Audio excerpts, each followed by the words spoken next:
So, carrying on the journey of Newark on Trent, I visited the Mary Magdalene Church in Newark.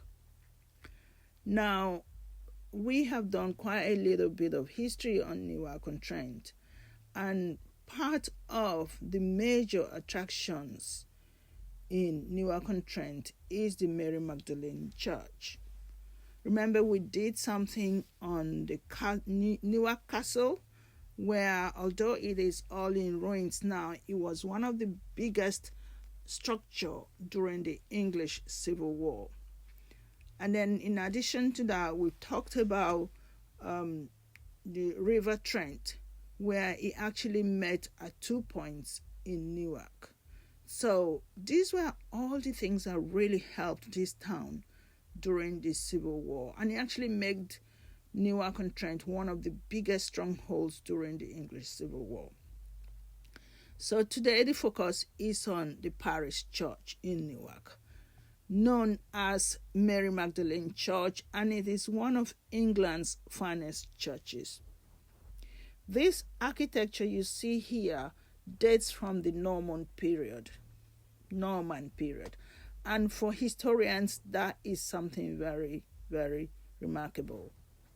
The church has a tower and a spire of about 246 feet, which is about 75 meters high. Now, it is one of the most imposing parish church in England. The spire on this church is known to be one of the fifth tallest parish spire in the country and can be seen from miles and miles away. The earliest history of Mary Magdalene Church is in 1180. It has a 13th century west tower with a 14th century upper parts and spire. So, meaning parts of the building were erected or connected at different times. One was in the 13th century and the other one was in the 14th century.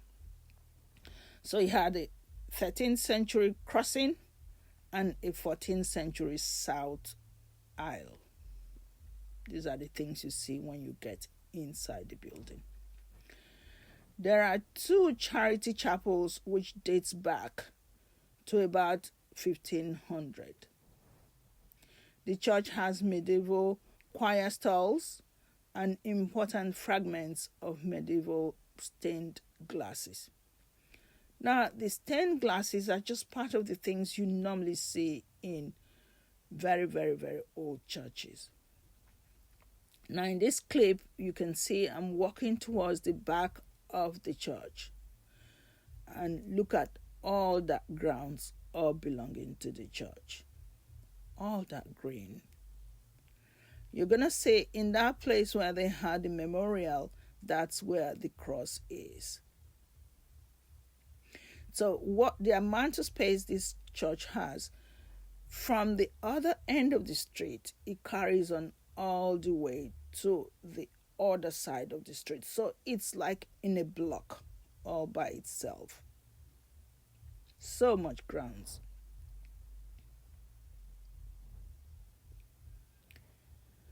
In the 17th century, the church tower was used as a lookout point by the army during the Civil War siege. So in this little clip coming, this is me on the other side of the street. But this particular clip, you're going to see lots of signs in Newark that keeps talking about the National Civil War. And that's because Newark was a major stronghold during the English Civil War. You can see in that clip, there's that ammunition station there for you to see little remnants of what this town represented. So during the Civil War, they used the spire. Remember, it's the tallest thing in the town. They used it to, spy on their enemies as they were getting into town. During the war, most of the church was damaged. As the order of the King Charles at the time, most of the glass stained windows or the stained glass windows was destroyed at this time, although they were later gathered and saved and used for renovations of the building. So right here you can see the cross and the memorial right there. This is the other side of the street. And then this is the little alley connecting me from the other side of the street back to where I earlier came from. This is still the grounds of the church. Now, part of what I tend to do as part of what Kawa tourism is about is to really bring places alive. And Newark is one of those really, really historical places, especially for its history during the English Civil War. So when you look at a town like this, looking so serene and normal to us, and so basic and ordinary, you will be surprised to know that this town was a one-time massive, important town in the country. A town to be seen in, a town where all the big names and all the important people had to be part of. And that's what traveling brings to life for me. Being able to see different parts of the world, know their history, and understand what had happened in the past. Now, you could be comparing and trying to relate what happened in the past to the present. So these are the stained glass windows you can see in these clips. This particular side must have been renovated because that looks more modern.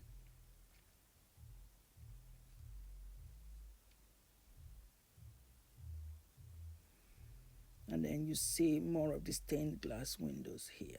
And if you're looking further in, you see where I show a little bit of the spire.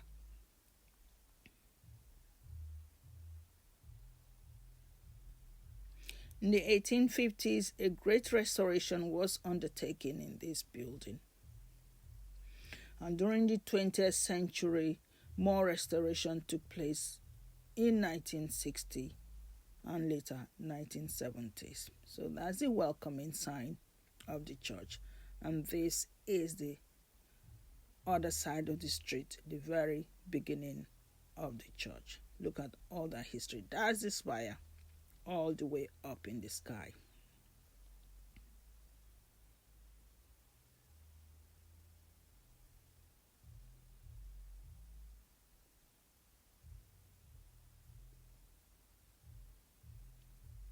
So this is where I begin to encourage you to learn to go out and see the world, learn to see what happened in other parts of the world, other parts of the country, other cities in the world. Just get to familiarize yourself with what the world holds. It's not enough to just sit in your home or maybe just go to the 9-to-5 job and just relax at the weekend and accept that as what life is. There's really more to life. Yes, do the job for survival, get the bills paid, and from time to time, see other places, experience other parts of the world, experience other cities different from where you live, and begin to widen your knowledge about the world. And one of the things I've also found out is a well-traveled person is a well-informed person, a well-educated person. Such a person doesn't take other people for granted because you have seen enough. You have seen quite a lot in the world. So, hope to see you in the next town when I bring you another place to life.